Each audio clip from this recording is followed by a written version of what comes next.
उत्तर प्रदेश से आने वाले कांग्रेस के नेता आरपीएन सिंह तो बीजेपी में गए, अगला नंबर किसका है?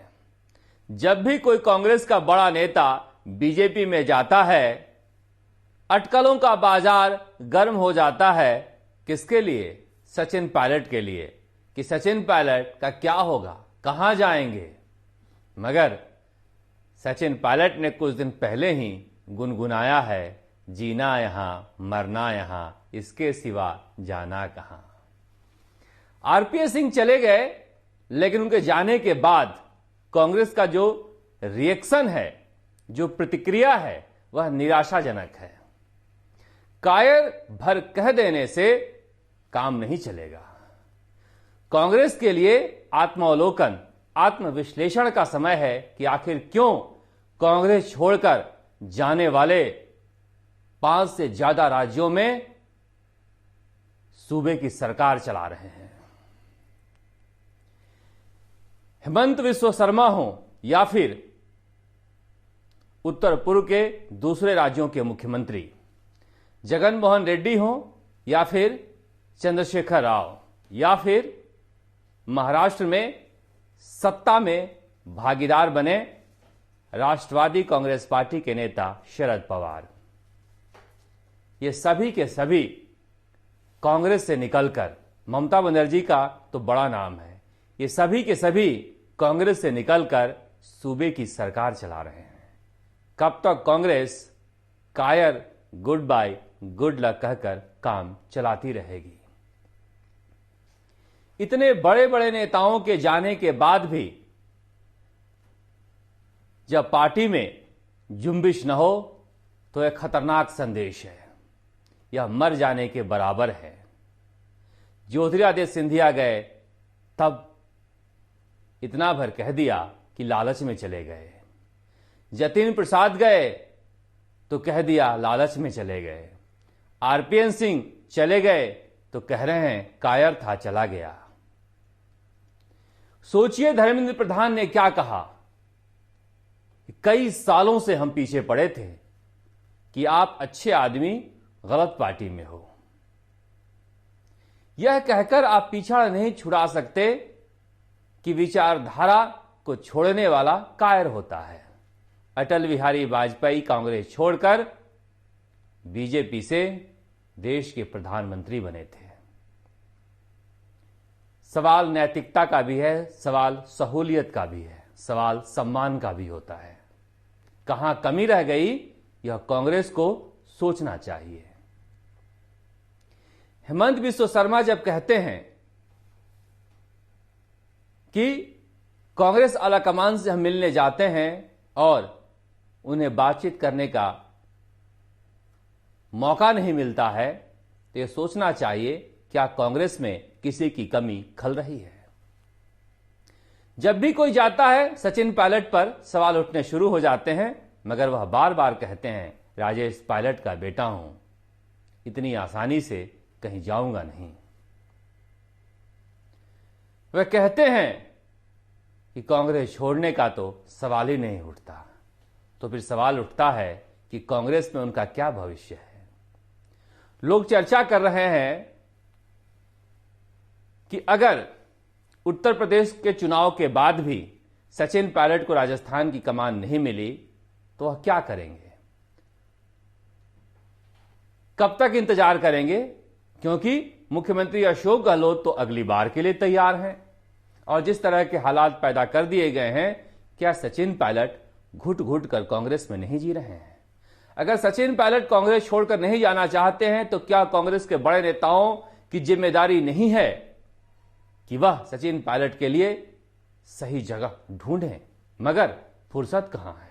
सचिन पायलट स्टार प्रचारक बनाए गए हैं। सचिन पायलट 27 जनवरी को उत्तर प्रदेश चुनाव प्रचार के लिए जा रहे हैं, जहां पर वह पहले भी जा चुके हैं। 28 जनवरी को पंजाब चुनाव प्रचार के लिए जा रहे हैं और उसके बाद उत्तराखंड जाएंगे। सवाल उठता है कि क्या सचिन पायलट केवल कांग्रेस का स्टार प्रचारक बनकर रह जाएंगे या फिर कांग्रेस उन्हें कुछ देगी भी?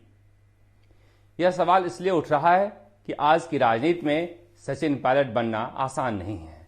लोग कहते हैं कि बीजेपी और आरएसएस सबसे ज्यादा किसी नेता को बीजेपी में शामिल कराना चाहता है और था तो सचिन पायलट को, लेकिन पायलट कांग्रेस नहीं छोड़ेंगे। तो फिर क्या अपमान का घूंट पीकर कांग्रेस में बने रहेंगे? अगर मान लीजिए कि अशोक गहलोत की अगुवाई में चुनाव होता है, तो सचिन पायलट अगर वोट मांगने जाएंगे तो भरोसा कौन करेगा और उनके कहने पर वोट क्यों देगा? क्योंकि पिछली बार जिस तरह से लोगों ने पायलट के लिए वोट दिया है वह उस दर्द को भूले नहीं है। तो फिर क्या सचिन पायलट नई पार्टी बनाएंगे? यह सब भविष्य के गर्भ में है, लेकिन कांग्रेस के लिए सोचने का वक्त है कि जो उनका भविष्य है उसे कैसे बचा कर रखें। यह तो राजनीति की बात हुई, मगर राजस्थान में राजनीति के अलावा भी बहुत कुछ घट रहा है। क्या घट रहा है? लाखों युवा बेरोजगार इंतजार कर रहे हैं कि भजन लाल पकड़ा गया है, कुछ तो बोलेगा, मगर एसओजी कह रही है कुछ बोल ही नहीं रहा है। ऐसा हो सकता है क्या? आपको यकीन है क्या? मगर पुलिस बोल रही है। कैसे बोल रही है? देखिए, ये गहलोत सरकार की पुलिस है झुंझुनू की, किस तरह से टेंट को उखाड़ा जा रहा है। किस लिए?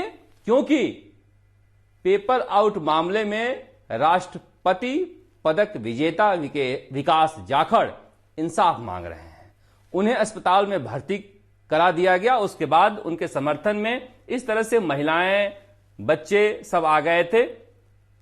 उन्हें हटाने के लिए कैसे कूद कूद कर पुलिस वाले जंप करके टेंट को फाड़ रहे हैं। देखिए, गरीब टेंट वाले को भी नुकसान उठाना पड़ेगा। इस तरह से टेंट फाड़ा जा रहा है, भगाया जा रहा है। ये सारी महिलाएं बोर्ड पकड़कर खड़ी हो गई हैं कि हम यहां से नहीं जाएंगे, मगर पुलिस वाले खींच खींच के बोर्ड को फेंक रहे हैं, टेंट को फाड़ रहे हैं। लोकतंत्र की दुहाई देने वाले मुख्यमंत्री अशोक गहलोत की पुलिस है। ये पुलिस का जोर बेरोजगारों पर पड़ता है, बेरोजगारों पर चलता है। किस तरह से शहीद स्मारक पर उनके साथ क्या बर्ताव किया गया था हमने आपको दिखाया था, और आज दिखा रहे हैं कि झुंझुनू में इनके साथ क्या किया जा रहा है, जो बेरोजगारों के हक में बोल रहे हैं, बार बार दुहाई देते हैं और खूब दुहाई देते हैं। प्रधानमंत्री नरेंद्र मोदी पर हमला ही बोलते हैं लोकतंत्र बचाने को लेकर, लेकिन इनके राज में बेरोजगार और बेरोजगारों के हक में मांग करने वाले धरना प्रदर्शन भी नहीं कर सकते। देखिए किस तरह से फाड़ा गया है इसे। ये सरकार का चरित्र है, चेहरा है।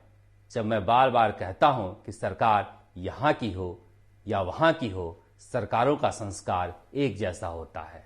मगर सरकार को यह भूलना नहीं चाहिए कि बीजेपी और कांग्रेस के बीच का अंतर पिछले चुनाव में 1,42,000 वोट ही था। इतने ही अंतर से आप सत्ता में बैठे हैं और बेरोजगार इससे कहीं ज्यादा हैं। आप छोटी मोटी नौकरियां देकर पेपर आउट प्रकरण को दबा नहीं सकते।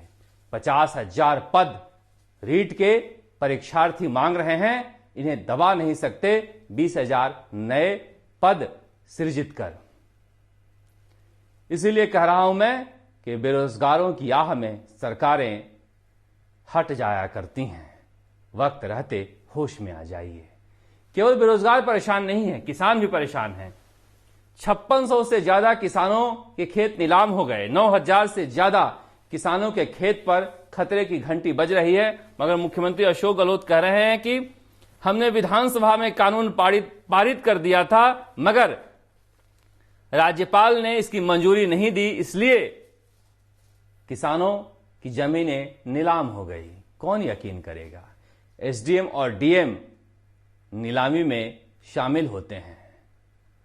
आपके आदेश पर वह नीलामी रोक दिए और अब तक राज्यपाल की वजह से नीलामी हो रही थी। खैर, आपकी बात मान भी लें तो राजभवन ने इसका खंडन किया है। राजभवन ने कहा है कि इस तरह का कोई भी बिल हमारे पास पेंडिंग नहीं है, क्योंकि मुख्यमंत्री अशोक गहलोत के करीबी किसान नेता इतने उत्साहित हो गए अशोक गहलोत का ट्वीट देखकर कि वह राजभवन घेराव के लिए निकल पड़े। वहां पर राजभवन से कहा गया कि हमारे पास ऐसा कोई भी बिल लंबित नहीं है। राज्यपाल हो या मुख्यमंत्री दोनों ही संवैधानिक पद पर बैठे हुए हैं। ऐसे में जनता के बीच कंफ्यूजन नहीं रहना चाहिए, या साफ करना चाहिए कि आखिर कौन सच बोल रहा है, कौन झूठ बोल रहा है, क्योंकि यह सवाल किसानों का है। राजभवन से जारी, राजभवन ने स्पष्ट किया कि राज्य सरकार स्तर पर नहीं आया कोई विधेयक। अब बताइए, इस तरह के प्रेस नोट जब मुख्यमंत्री के प्रेस नोट के खिलाफ राजभवन से जारी होने लगे तो सरकार के साख पर तो सवाल उठेंगे ही। कम से कम किसानों को राजनीति से बख्श दीजिए।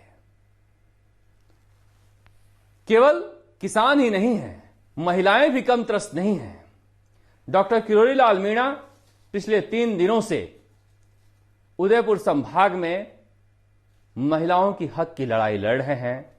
पता नहीं राजस्थान में कोई बोलता क्यों नहीं, विपक्ष है या नहीं। ये जो समाज सेवी संगठन होते हैं, एनजीओ होते हैं, पता नहीं कहां चले गए। जितना विभत्स दुष्कर्म के मामले सामने आए हैं उदयपुर संभाग से, पूरे राजस्थान के रोंगटे खड़े कर देने वाले हैं। मगर ये देखिए किस तरह से डॉक्टर किरोड़ी लाल मीणा के लिए पुलिस छावनी बना दी गई उदयपुर कलेक्ट्रेट। ये बच्चियां हैं, बच्चे हैं जो आधी रात को इंसाफ मांगने के लिए सड़क पर कंबल लेकर सोए हुए थे। सरकार इंसाफ नहीं दे सकती क्या? भीलवाड़ा में एक बार फिर से नहीं बोलने वाली, नहीं सुन पाने वाली बच्ची के साथ बलात्कार का मामला सामने आया है।